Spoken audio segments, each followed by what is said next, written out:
Ya puede. Comience. Muy buenas noches.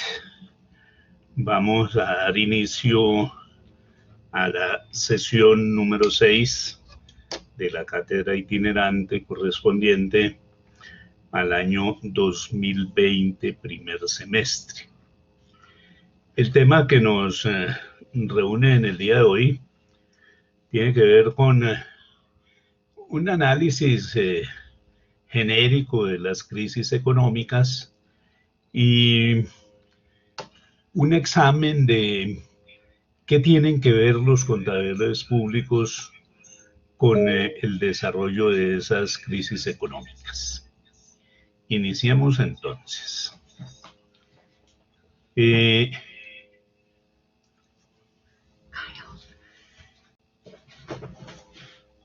Vamos a decir que las crisis económicas tienen básicamente tres expresiones, pero parece que es importante antes intentar una definición sobre lo que significa una crisis. Voy a partir de una definición de Marichal, que es uno de los autores que más ha trabajado sobre crisis financieras, que no son todas las crisis económicas, donde él nos dice que una crisis es un ajuste severo de tendencias de crecimiento de una economía de corta o larga duración. Nos plantea que cuando la duración de una crisis es larga, se genera una recesión que puede llegar a tener unos efectos desastrosos en caso en el cual toma la denominación de depresión económica. Veamos entonces ahora cuáles serían los tipos de crisis económica que podríamos entrar a evaluar. En primer lugar, tenemos la crisis de los mercados, la segunda, la crisis del trabajo, y la tercera, la crisis financiera. La crisis de mercados, estoy haciendo referencia a mercados de bienes y servicios, se presenta básicamente cuando emergen problemas alrededor de las relaciones de oferta y demanda, cuando existe un fuerte desplazamiento de esa relación, mirando como referente el punto de equilibrio. Normalmente las crisis de los mercados están determinadas por la incapacidad de la demanda de absorber toda la oferta de productos. Hemos tenido unas crisis muy puntuales en ese entorno.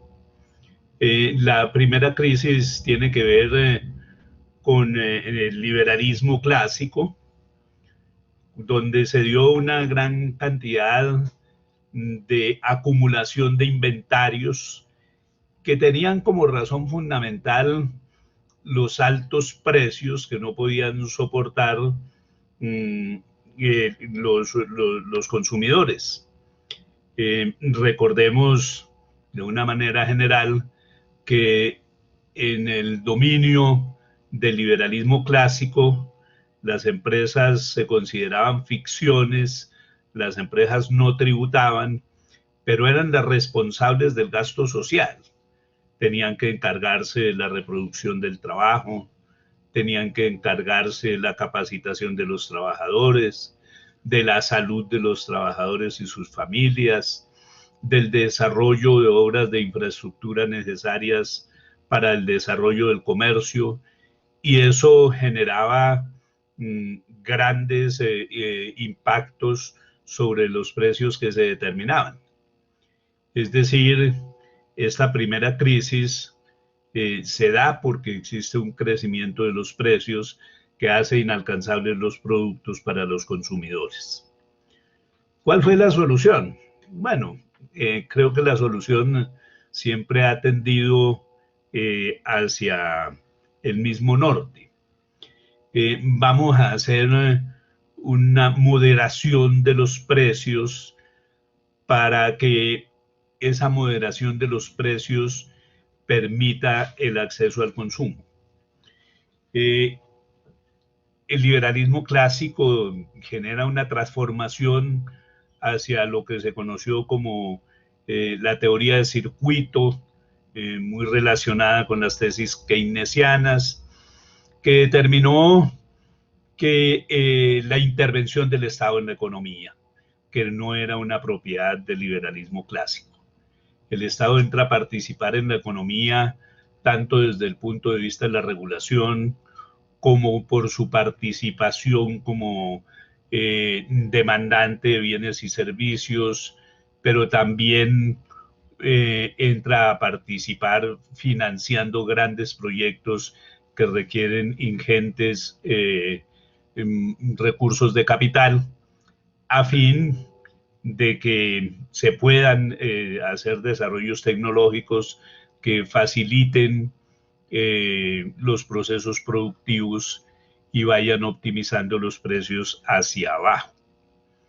En ese tipo de mercado donde el gobierno, donde el Estado es consumidor, donde el Estado es promotor de desarrollo de obras de infraestructura, donde el Estado es prestador de servicios fundamentales como servicios públicos, como educación, capacitación técnica, salud, se genera una gran baja de los precios que dinamiza nuevamente la economía. Y esa situación dura un periodo no muy extenso, apenas algo más de 50 años, cuando vuelve a presentarse un nuevo desequilibrio en los mercados de los bienes, que esta vez tienen un factor adicional. Ese factor adicional en relación con el mercado de los bienes se refiere a los desarrollos de la ciencia y la tecnología que permiten una producción masiva por procesos automatizados que generan una baja en los costos y que hace que muy pronto los volúmenes de producción superen radicalmente los volúmenes de consumo.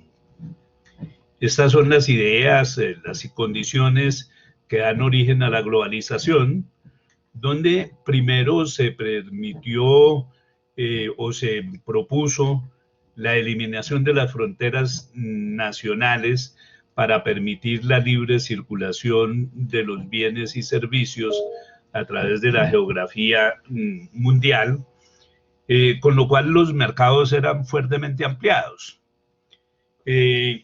Eso aumentó sin duda las condiciones de la demanda, pero no en el nivel suficiente que se estaba buscando.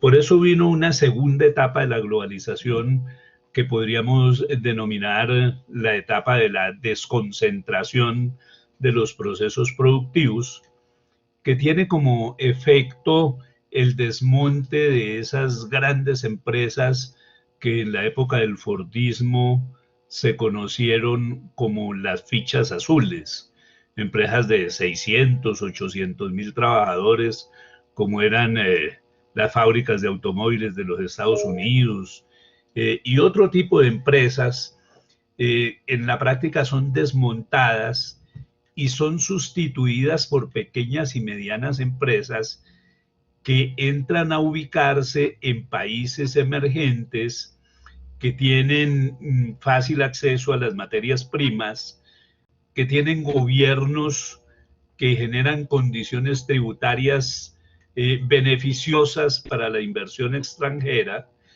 que tienen legislaciones laborables flexibles, que minimizan el costo de la mano de obra y dan un gran impulso al comercio internacional, porque lo que se produce generalmente son partes que terminan centralizadas en alguna economía donde se realiza el ensamble y la distribución para el consumo. Eso da origen a muchas nuevas formas de administración, como las empresas offshore, más allá de las fronteras nacionales, como el desarrollo de tecnologías de información abierta, y se da una gran dinámica de los mercados que permite que los productos puedan ser vendidos no solamente en los países más desarrollados, que son los que más tienen capacidad, donde la gente tiene mayor capacidad adquisitiva, sino que también los productos puedan ser vendidos en países subdesarrollados a unos precios accesibles a la población. La segunda gran crisis de la economía la podemos denominar la crisis del trabajo. La crisis del trabajo es originada básicamente por dos factores. El desarrollo de la tecnología, que genera la sustitución del trabajo humano, primero del trabajo físico con el desarrollo de la mecánica y la electromecánica, y posteriormente que se empieza a reemplazar el trabajo intelectual con la emergencia de la informática, de la microelectrónica, que van sustituyendo el trabajo humano y van desplazando grandes cantidades de personas de las actividades productivas. Y el segundo fenómeno que tiene que ver con la crisis del trabajo es la emergencia de los mercados globales de trabajo. ¿A qué se refiere eso de los mercados globales de trabajo? El proceso de globalización condujo a una nueva teoría del trabajo, en la cual se estableció una clasificación de los trabajos básicamente en dos clases, los trabajos anclados y los trabajos movibles. Los trabajos anclados hacen relación a aquellas actividades que no se pueden desplazar en el espacio, mucho menos en el ciberespacio, en tanto que los trabajos movibles son aquellos que se pueden mover a través del ciberespacio con apoyo en tecnologías de información y comunicación. Eso hace que muchos servicios se desplacen de los centros de operación de las organizaciones empresariales hacia economías en las cuales la remuneración al trabajo sea muchísimo más baja, desde luego con la condición de que los procesos de trabajo estén estandarizados. La estandarización es un requerimiento en la economía global, tanto para los bienes como para los servicios. Eso es lo que explica en gran medida todo ese movimiento que se ha desarrollado alrededor de las actividades contables en términos de la adopción de estándares internacionales de información financiera, de estándares internacionales de aseguramiento, de estándares internacionales de calidad, y que genera unos desplazamientos del trabajo hacia economías donde realmente resulte mucho más barato esa remuneración al trabajo en condiciones aceptables de calidad. En contaduría esto ha tenido unos efectos tremendamente perversos. aceptamos la estandarización de las prácticas contables y de auditoría o de aseguramiento, con la esperanza de que íbamos a acceder a mercados internacionales. Y se nos olvidó un pequeño detalle, que finalmente el acceso a los mercados internacionales está determinado por ventajas comparativas, es decir, que ese desplazamiento se iba a concentrar en aquellos países que tuvieran las mínimas remuneraciones al trabajo. En el caso de India, unos $70 mensuales para los profesionales, en China $55 mensuales para los profesionales, e inclusive Cuba $26 mensuales para los profesionales. Y eso lo que ha logrado en nuestro medio es que las empresas más grandes de nuestro país estén desplazando los trabajos contables hacia países asiáticos. Y el tercer tipo de crisis son las crisis de carácter financiero. La crisis de los mercados del dinero, que se hacen básicamente o que se integran básicamente por los mercados del crédito y por los mercados de valores. Estas crisis se han originado casi indefectiblemente en la caída de los precios de títulos de renta variable en los mercados públicos de valores. Y eso se da por distintos factores. Eso se da por problemas en la funcionalidad de la economía, por problemas en el desarrollo de los mercados, por problemas en términos de las crisis del trabajo, y han llevado a las economías a unas situaciones supremamente difíciles, sobre todo durante los últimos 50 años. Uno aquí podría detenerse y formularse una primera pregunta. ¿Cuál es la responsabilidad de los contadores públicos en estas crisis? Y desde luego, pues sobre eso existen diversas versiones.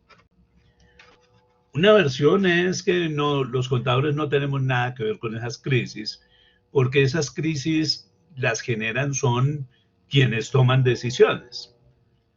El trabajo contable es un trabajo relacionado con representaciones de las acciones de los administradores. Y en ese sentido ha tomado mucha fuerza la idea que tipifica al contador público como chivo expiatorio.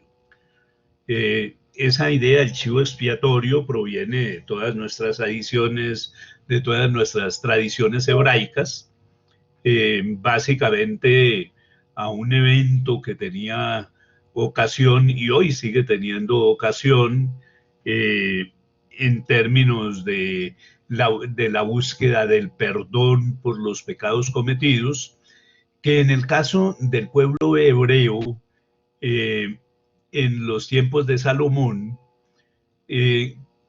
se realizaba básicamente en la Pascua, donde los hebreos iban al templo de Salomón cargando su chivo, entraban al templo que tenía en el centro un gran horno crematorio, degollaban el chivo y lo arrojaban a ese horno para que con el sacrificio del chivo quedaran perdonados los pecados del hebreo, ¿sí? Es decir, unos pagan por otros. Y parecería una buena definición hacer este tipo de análisis, porque es factible que en muchas de estas cosas nosotros no tengamos ninguna responsabilidad por esos factores de crisis. Sin embargo, creo que es indispensable hilar un poco más delgado. Eh, Uno diría, ¿qué tiene que ver un contador con una crisis de los mercados de bienes? Bueno, todo depende de las ideas que tengamos sobre el contador. Hay dos grandes ideas sobre los contadores en relación con procesos eh, de evaluación o de control de las organizaciones empresariales. Una es la idea de la auditoría financiera, que simplemente mira la razonabilidad de la información financiera entendida como el cumplimiento de disposiciones en la construcción de la información.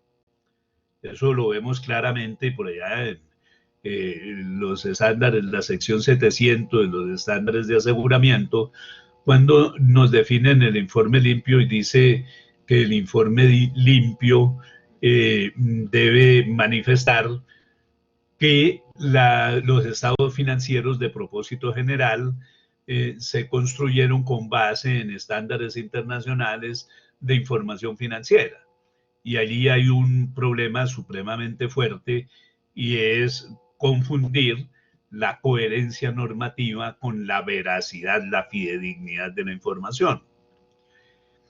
El otro enfoque es el que tiene presencia en otros países como el nuestro, que es el enfoque de fiscalización, donde dice que el control de las empresas, no la evaluación como en el aseguramiento, el control de las empresas debe desarrollarse sobre todas las actividades de la empresa, no solamente sobre el concepto financiero como en el aseguramiento. Y que ese control es permanente.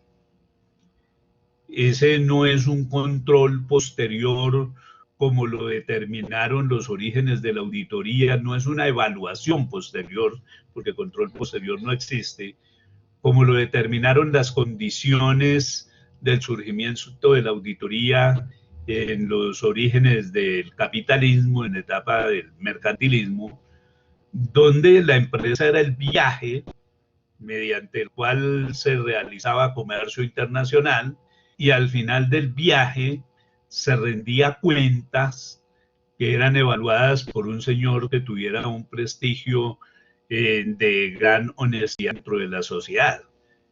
Hay que aclarar de una manera muy precisa que en esas condiciones no existía la vigilancia de las actividades de la empresa, porque la evaluación tiene carácter posterior, es decir, es falso que los auditores fueran en los barcos. Eso no es un argumento serio. Los auditores evaluaban las cuentas después de que terminaban los viajes. Y uno diría, ¿y qué tienen que ver los contadores con eso en las condiciones actuales? Si nosotros hablamos de fiscalización, fiscalización es un concepto muy profundo en términos profesionales. No es decir con carácter de análisis del origen de las palabras que la fiscalización viene del fisco y que el fisco es un canasto. Esa es una argumentación poco seria, porque en verdad la fiscalización es toda una teoría y una tecnología que determina el examen profundo de las transacciones, de las actividades organizacionales en términos de sus relaciones con la verdad y la legalidad. Y en términos de la fiscalización, desde luego nosotros deberíamos de poder prevenir esas crisis de los mercados, creando los instrumentos necesarios para ello.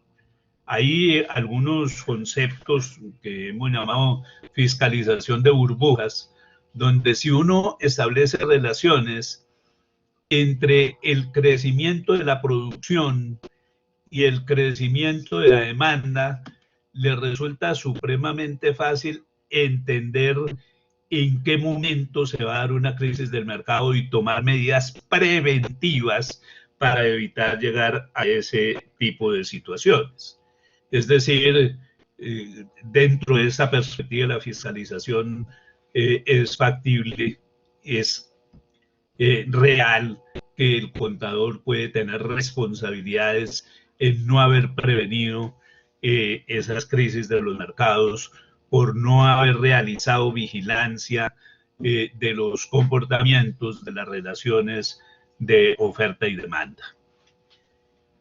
Seguramente donde menos tendríamos nosotros responsabilidad sería en lo relacionado con la crisis del trabajo, de los mercados de trabajo, porque esas sí nos han quedado como bastante lejanas, aunque podemos generar algunas identificaciones de las burbujas que afectan los mercados de trabajo. Y en términos de las crisis financieras sí parecemos tener como muchas responsabilidades. Parecemos tener responsabilidades muy propias porque generalmente esas crisis financieras se originan en toma de decisiones con base en información financiera que normalmente ha sido construida o ha sido dictaminada por contadores públicos. ¿En qué consisten esas crisis financieras? Bueno, nos han dicho, por ejemplo, que se genera en depresiones de los mercados del crédito, que se genera en la psicología del inversor, que muchas veces cree en una exuberancia irracional derivada de burbujas bursátiles que se originan en la manipulación de la información para mostrar a través de la información empresas muy rentables, empresas muy crecientes, empresas muy líquidas, cuando realmente esa información puede resultar lejana de la realidad. Hay una serie de problemas de esas crisis que tienen que ver con lo que se han llamado las hipótesis de mercados eficientes, donde nos dicen que los mercados financieros son eficientes en relación a la información que manejan, que los precios de los activos en acciones tienen una interiorización en toda la información incorporada en los estados de situación. Tenemos problemas de asimetrías de información, falta de acceso de algunos y a toda la información necesaria para que puedan tomar decisiones adecuadas en la asignación de recursos. Y hay otros factores que pueden estar un poco más lejos de nosotros. La doctrina del shock, de la que habla Naomi Klein, cuando dice que la influencia de las guerras, de las crisis políticas y de los conflictos sociales contribuyen a situaciones de inestabilidad que originan en gran medida muchas de esas crisis. Hay crisis por contagios, por sectores económicos o por localizaciones geográficas de las economías. Hay crisis por desequilibrio de los mercados, originado en pánicos bursátiles, en pánicos bancarios, en crisis cambiarias, en crisis hipotecarias, en crisis de la deuda soberana de los países. Y desde luego hay un factor supremamente importante de esas crisis, que es la desregulación de los mercados financieros. Dentro de tal regulación nosotros encontramos la desregulación de la información contable a través del establecimiento de marcos de autorregulación que se dan, por ejemplo, a través de los estándares internacionales de información financiera. Las crisis normalmente son fenómenos inesperados. Eh, Eso ha dado origen a la creación de unas metáforas, como por ejemplo la metáfora de los cisnes. ¿En qué consiste eso de la metáfora de los cisnes? Nos dice, no, las crisis surgen de hechos inesperados y desconocidos. Y Karl Popper es un filósofo inglés que en términos de la construcción o la deconstrucción del conocimiento, planteaba que una afirmación era verdadera mientras no se demostrara que fuera falsa. Las afirmaciones de carácter general se pueden falsar con observaciones de carácter particular. El ejemplo que toma Popper tiene que ver con los cisnes y la afirmación de carácter general que nos manifiesta que todos los cisnes son blancos. Y esa fue una creencia durante muchos años aceptada en la humanidad, hasta que alguna vez, por allá en los territorios de la Oceanía, aparecieron cisnes negros. Y entonces, en términos de lógica, Popper decía, proposición general, todos los cisnes son blancos. Proposición particular, hay un cisne negro. Conclusión, no todos los cisnes son blancos. A eso de los cisnes negros, el cisne negro se considera un encuentro inesperado, extraño, raro y que va a causar un gran impacto sobre la comprensión de la realidad.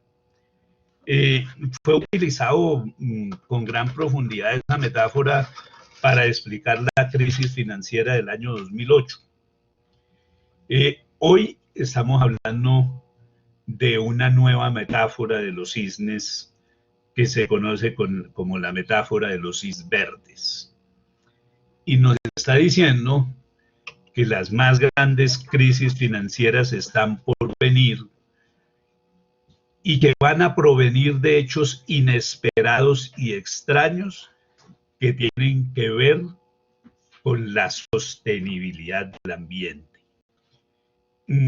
Yo estoy convencido de que en este momento ya estamos conociendo como una realidad esa metáfora de los cisnes verdes. El COVID-19 no es más que la emergencia de ese cisne verde dado que un evento que tiene que ver con problemas de la naturaleza, como es el surgimiento del virus, ha generado tal nivel de pánico social, de pánico bancario, de pánico bursátil, que ha llevado a una gran crisis los mercados de bienes como los mercados petroleros, pero también los mercados financieros que podemos examinar todos estos días, día por día, en el comportamiento de las más importantes bolsas de valores del mundo y desde luego en nuestra pequeña bolsa de valores de Colombia. Tendremos muchas responsabilidades en esas emergencias de las crisis financieras. Yo creo que alguna responsabilidad tenemos porque hemos permitido que desde el punto de vista conocimiento, el desarrollo de la contabilidad haya eliminado el criterio de correspondencia como determinación de la verdad y haya aceptado que lo verdadero es lo útil y no lo que corresponde con los hechos. Seguramente esto nos dará espacio para una gran cantidad de discusiones supremamente extensas y que desde luego son discusiones que vamos a encontrar muy relacionadas con nuestro quehacer profesional y desde luego con nuestra ética profesional. Hagamos una mirada de las grandes crisis financieras. Un estudio de esas grandes crisis financieras o de crisis económicas y financieras lo podemos resumir en esta lista. En 1873 hay una crisis en las bolsas de valores de Viena y Nueva York que crean una recesión internacional. En 1890 hay una crisis en Argentina y Uruguay con efectos en Londres. Es una crisis también de carácter financiero. En 1907 hay una crisis financiera en Estados Unidos con efecto en toda Norteamérica. En 1914 se inicia la Primera Guerra Mundial, que genera una crisis de la economía, pero no una crisis financiera. En 1909 es una de las mayores crisis financieras que se han conocido. Tiene que ver con el colapso de la Bolsa de Valores de Nueva York, origina una gran depresión y un replanteamiento del funcionamiento de la economía. En 1945 se termina la Segunda Guerra Mundial y se origina el acuerdo de Bretton Woods. En 1971 hay dos fenómenos que son supremamente importantes en el comportamiento de las crisis financieras: la devaluación masiva del dólar y el abandono del patrón oro en los Estados Unidos. En 1978 se desarrolla una gran crisis financiera originada en los fondos de inversión, que son fondos privados o administradores de inversiones. En 2001 tenemos una gran crisis en los Estados Unidos y en el año 2008 el colapso de los mercados financieros originado en las hipotecas basura. Sobre esto me parece a mí que es muy importante que empecemos a mirar qué relaciones pudieron tener las prácticas profesionales con esas crisis. Y eso lo obliga a uno a hacer una rememoranza de algunos factores del desarrollo de la contabilidad. Hubo una época del desarrollo de las prácticas contables que se conoce como la contabilidad de la verdad profunda. Esa época se extendió desde los comienzos de la civilización o inclusive antes hasta el final de la Edad Media. La característica que existía allí era que la contabilidad decía la verdad, es decir, medía el patrimonio y las variaciones del patrimonio de los mercaderes. ¿Cuál era la característica especial que tenía esa contabilidad comprometida con la verdad? Es que la contabilidad tenía un carácter intimista. El intimismo hoy todavía sobrevive en algunas culturas como el Islam. Y lo que explica el intimismo es que las cosas de la vida privada no son para el conocimiento del público. Cuando uno visita una residencia árabe, normalmente encuentra una arquitectura muy especial. Un portal supremamente hermoso, muy bien decorado, y cuando una persona llega allí, le abren la puerta, esa persona no puede ver lo que hay dentro de la casa, sino que se encuentra de inmediato con un muro. Y ese muro impide ver hacia adentro. Si uno lograra pasar, es decir, tiene relación de confianza suficiente con el dueño de casa, se da cuenta que en el centro, enseguida del muro, hay un gran patio y en el centro está el Carmen. El Carmen es la denominación que ellos le dan al agua, a la fuente de agua. El agua es muy importante en la cultura árabe. Y uno puede encontrar allí, por ejemplo, mujeres dentro de esa casa, pero cubiertas con la burka, porque como la mujer es parte de la propiedad del padre, no es para la vista del público.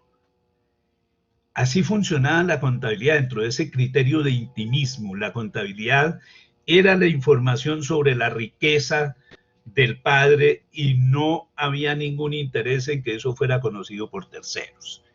Y por supuesto, pues un mercader no necesitaba engañarse a sí mismo y eso hace que la contabilidad se caracterice como una contabilidad de verdad profunda. La contabilidad de verdad profunda pierde su en en el Renacimiento. El Renacimiento, que es tan admirado en la historia como la recuperación del arte, el desarrollo de la cultura, la preocupación por el hombre, tiene también su lado oscuro, y es que el Renacimiento fue una sociedad de la ostentación. Y en esa sociedad de la gente quería mostrar más de lo que era, mostrar más de lo que tenía. Y ese era un elemento extremadamente complejo. No la escucha. La contabilidad, por favor, cierren los micrófonos. La contabilidad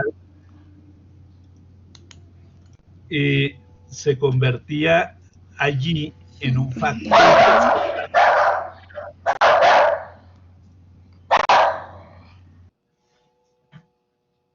La contabilidad se convertía en un factor de ostentación. Ponme la imagen. La contabilidad se convertía en un factor de ostentación y eso lo ve uno muy claramente, por ejemplo, en el libro de Paciolo, donde él en una determinada sección manifiesta que la instrucción para reconocer los bienes del mercader es que los reconozca a valor corriente. Y dice en términos que podría colocar entre comillas, cuando vayas a valorar tus mercancías, hazlo como te lo indiqué para los demás bienes. Valóralos al valor corriente y algo más. Si lo valoras en 20, reconócelo por 24 para que se vea la prosperidad del negocio.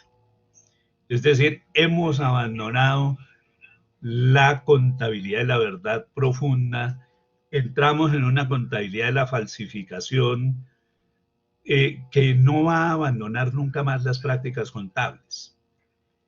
La sociedad industrial empieza a incorporar simulaciones hasta llegar a la sociedad actual, donde la contabilidad lo que muestra es hiperrealidades que en verdad no tienen nada que ver con hechos u objetos de la realidad. Esos son elementos supremamente importantes, pero me parece que es indispensable recordar un asunto muy particular. Ese asunto muy particular tiene que ver con la crisis de 1929. La crisis de 1929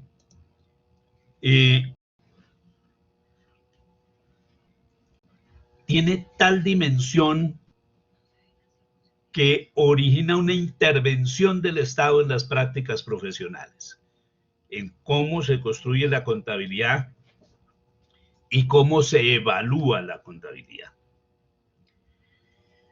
Y llevó a que se tomaran decisiones a nivel gubernamental. El Comité Conjunto del Instituto Americano de Contadores Públicos y la Bolsa de Valores de Nueva York, el trabajo del Consejo de Normas de Contabilidad del Instituto Americano de Contadores Públicos, determinó que a partir de 1933 la contabilidad debería ser de costo histórico. Unas discusiones supremamente profundas donde del lado de la defensa del costo histórico se destacaron pensadores como Littleton y Peyton, y esas prácticas de la contabilidad a costo histórico se extendieron hasta la década de 1970, cuando en Estados Unidos hay una revolución en la regulación contable, con la privatización de esa regulación que le es entregada a una fundación de carácter privado, FAF, Financial Accounting Foundation, que empieza a imponer en la contabilidad nuevamente las valoraciones del mercado, y se inicia ese ciclo determinante que a partir básicamente de la década de 1990 se consolida en el concepto de valor razonable como un valor de mercado. Lo interesante de esto es reconocer que entre 1933 y 1975, 73, que se estableció la obligatoriedad de manejar costo histórico en los Estados Unidos y por reflejo en todo el mundo, no existieron crisis financieras. Las crisis financieras regresaron, y cada vez con mayor frecuencia a partir del momento en que la contabilidad volvió a utilizar los valores de mercado como base de construcción de las representaciones de la situación de las empresas. Y ese es un elemento que tiene que llamarnos a nosotros poderosamente la atención. Tiene que preocuparnos, porque de alguna manera los contadores y fundamentalmente los educadores y los investigadores deberían estar haciendo todos los análisis profundos de todas las relaciones causales entre los métodos de valoración y las crisis financieras, y creo que esa todavía es una deuda que tenemos pendiente.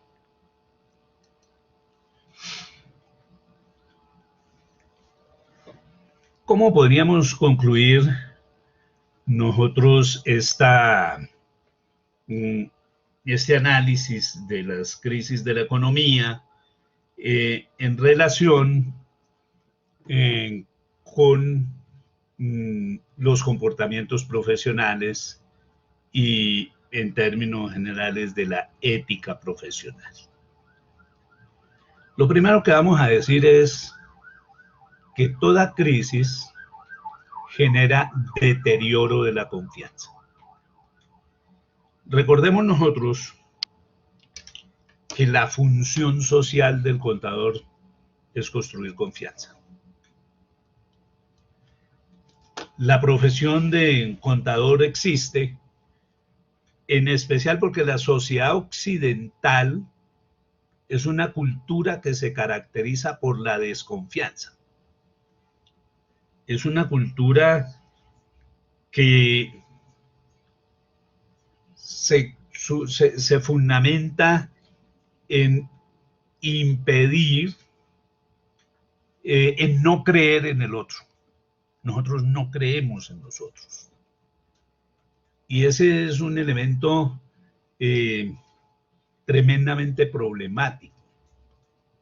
Hay múltiples explicaciones y la mayoría de esas explicaciones tienen que ver con nuestra evolución cultural y esa parte fundamental de la cultura que es, desde luego, la religión. Yo voy a omitir esos conceptos sobre las formas de influencia de las religiones hebraicas sobre la cultura de la desconfianza que caracteriza a la población occidental.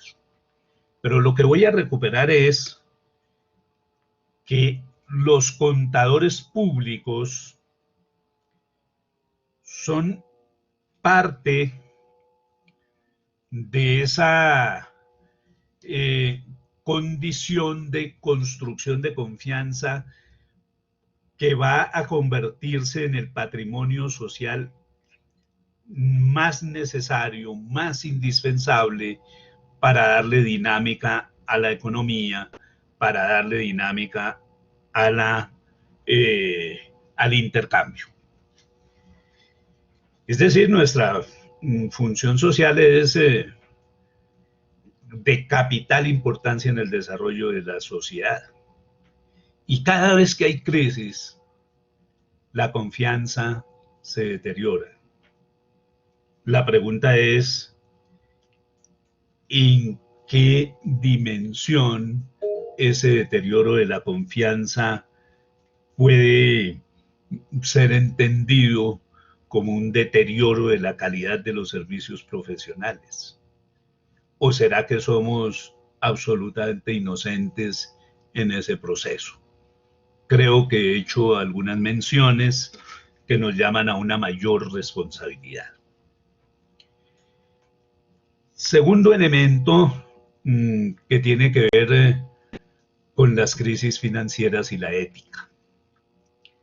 Las crisis originan intervención del Estado y originan progresos sociales y progresos económicos. Eso lo vamos a encontrar siempre.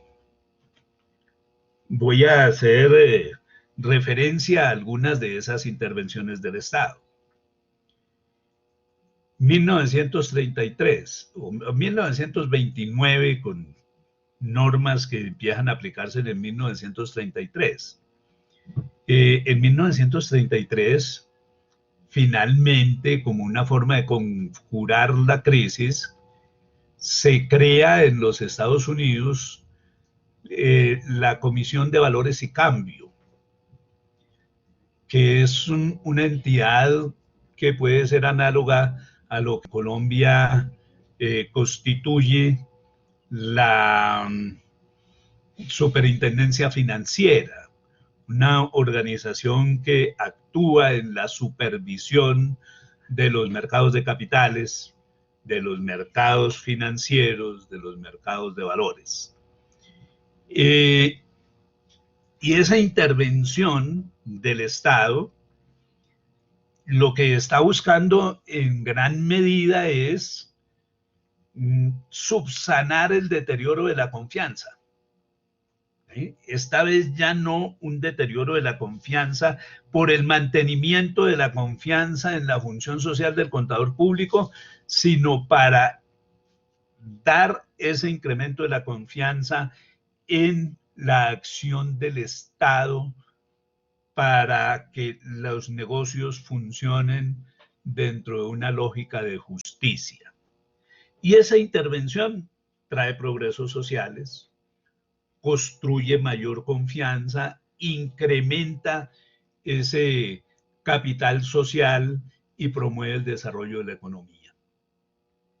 Es decir, hay como un desplazamiento de la construcción de la confianza de una profesión que la había alcanzado por delegación del Estado hacia cuestiones que tienen que ver con la supervisión del Estado sobre la actividad privada, que tanto molesta en los análisis sociopolíticos cuando estos son abordados.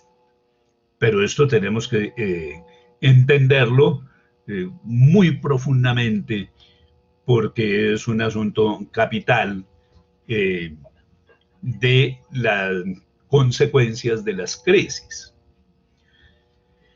La segunda gran crisis que nosotros conocemos después de la del 33 se da en la segunda mitad de la década de 1970.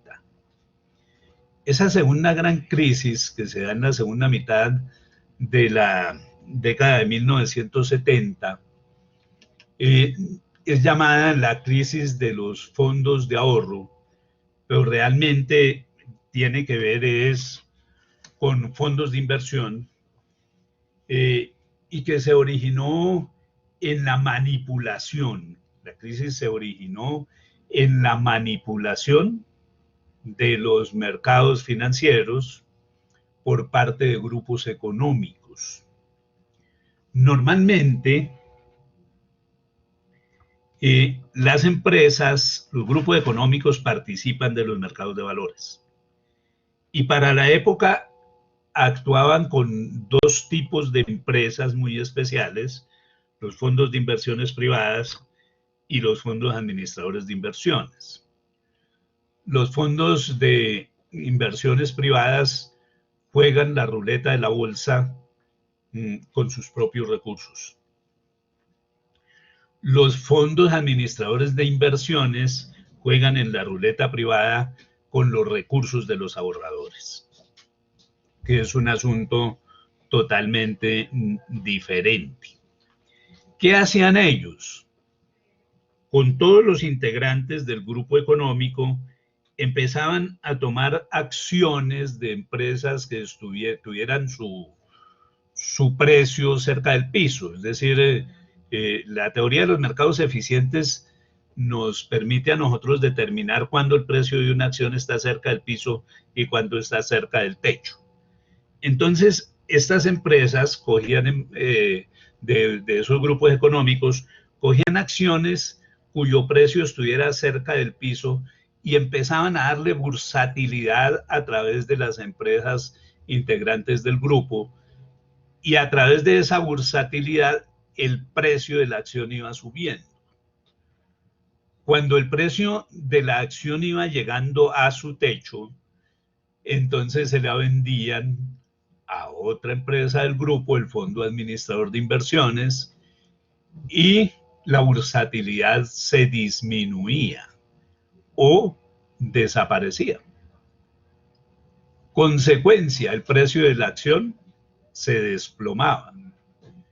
El grupo económico ganó porque se ganó todo el crecimiento del precio de la acción durante el proceso de ir del piso al techo. Y no perdió porque los fondos administradores de inversiones cobran es una cuota, un porcentaje sobre los patrimonios administrados y no sobre los resultados de las inversiones. Eso generó una nueva intervención del Estado en los Estados Unidos. Fue cuando apareció la famosa ley de quiebras, que aquí más tarde adoptaríamos como ley de intervención del Estado, donde lo que se plantea básicamente es que cuando las empresas se quiebran, sobre todo si son bancos, la sociedad debe acudir a salvarlas. Desde luego, la figura contraria, de que cuando las empresas estén bollantes, compartan sus resultados con la sociedad, eso sí no se presenta. Entonces, allí hay una nueva intervención del Estado. Se establece una prohibición, que esa sí no la hemos copiado en Colombia, y es que para evitar esos carruseles, ningún grupo económico puede tener entre sus integrantes simultáneamente un fondo de inversiones privadas y un fondo administrador de inversiones. Ese modelo de esa crisis financiera, que es una crisis de la ética empresarial, fue reproducido en Colombia en la década de 1980, como se puede ilustrar en aquellas situaciones, por ejemplo, del grupo Gran Colombiano y las situaciones del grupo Colombia o grupo Correa, y que se vuelve a reproducir en este siglo con los problemas de Interbolsa. Y nosotros conocemos esas historias, sabemos cómo se gestan esas condiciones de manipulación de los mercados, sabemos cuáles son los síntomas, pero como no fiscalizamos, sino que evaluamos estados financieros, no hemos sido efectivos en el control de ese tipo de crisis, de las cuales deberíamos dar cuenta si estuviéramos profundamente comprometidos con el control de fiscalización. Pero nosotros no nos hemos comprometido a fondo con ese control de fiscalización. Las crisis originan desarrollos de la regulación. Ese es otro elemento supremamente importante. Ya lo vimos, regulación de la contabilidad en el 33, organización de la supervisión estatal en el mismo año 33, la regulación de los mercados de valores en la segunda década del 70. Y bueno, está el otro problema, la otra gran crisis, que es la crisis del 2000, que también fue una crisis que funcionó alrededor del manejo de la información contable. Una partida por ahí que se llamaban los fondos de comercio, que eran las diferencias entre el valor de las empresas en libro y el valor de adquisición a través de procesos de absorción, y que dio lugar a esa crisis, que no fue la crisis de Enron, sino de 525 empresas, de 525 grandes empresas en los Estados Unidos. El nuevo modelo económico que se empieza a desarrollar desde la década del 70 se consolida en la década de 1990, tiene una característica, y es que promueve la desregulación de la economía, la desregulación de la contabilidad. Y esa desregulación promueve ambientes de riesgo, que desde luego generan esos ambientes de riesgo una serie de modificaciones, por ejemplo, en las prácticas de la auditoría, que dentro de las reglas del trabajo abandonan la práctica de establecer los planes de auditoría con base en la confiabilidad del control interno, y establecen que la base de los planes de auditoría debe ser el análisis de riesgos. Esa desregulación llegó al campo de la contabilidad. Los estándares internacionales de información financiera no constituyen una regulación, sino que constituyen un marco de autorregulación. La autorregulación es contraria a la democracia, entre otras cosas. La autorregulación sirve para que cada empresa determine lo que quiere que la contabilidad diga, no lo que la contabilidad debe decir por correspondencia con la realidad. Cada empresa determina sus políticas contables y esas políticas contables las determina autónomamente la administración y determina qué es lo que quiere que la contabilidad diga. Las políticas contables, inclusive hay teorías sobre eso, se han clasificado en teorías, en políticas contables conservadoras y políticas contables agresivas, todas son válidas, y entre esos dos grandes extremos, pues todos los grises que quedan en el intermedio. Eso aumenta aún más los ambientes de riesgo y la posibilidad de emergencia de nuevas condiciones de crisis. Y aquí valdría la pena preguntarse uno, en estas nuevas condiciones de la regulación, o mejor, de la desregulación de las prácticas contables, si la función social del contador público es la construcción de confianza, o la construcción de confianza para quién. Y creo que eso es otro de los elementos que requieren un profundo análisis. Me parece a mí que la construcción de confianza se da cuando la actividad del contador público está orientándose a la protección del interés público, no cuando la actividad del contador público está orientada a proteger los intereses de solo unos agentes de la economía.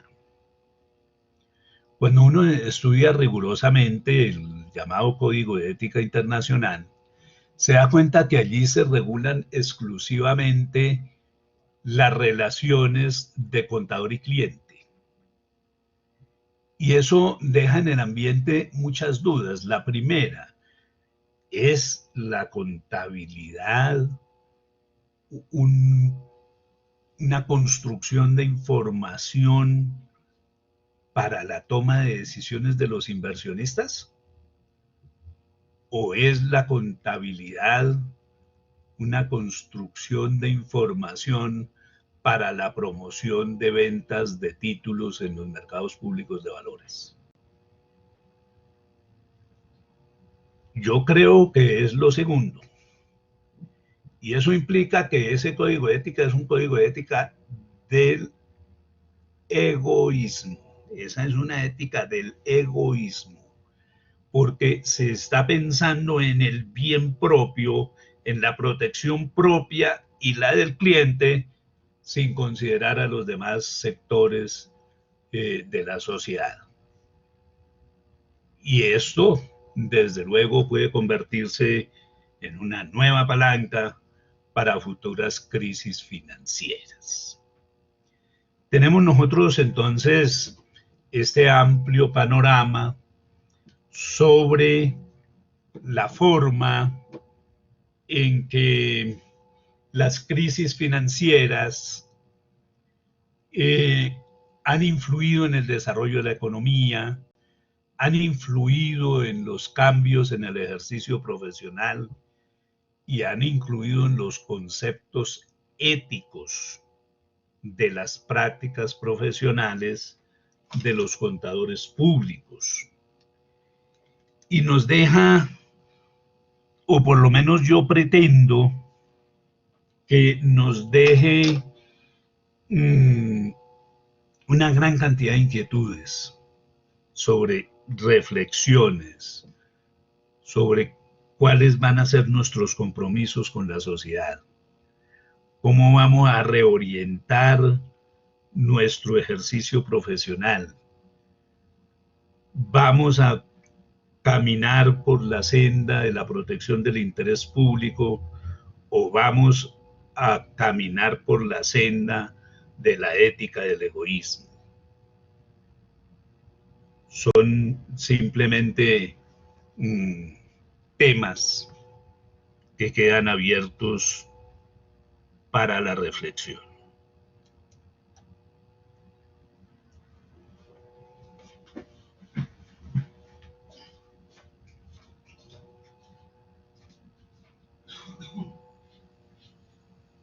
Ustedes se van y me dejan allá abandonado. Listo. Yo le di aquí Terminar, listo. terminarla. Se acabó todo. No, vamos a ver la grabación.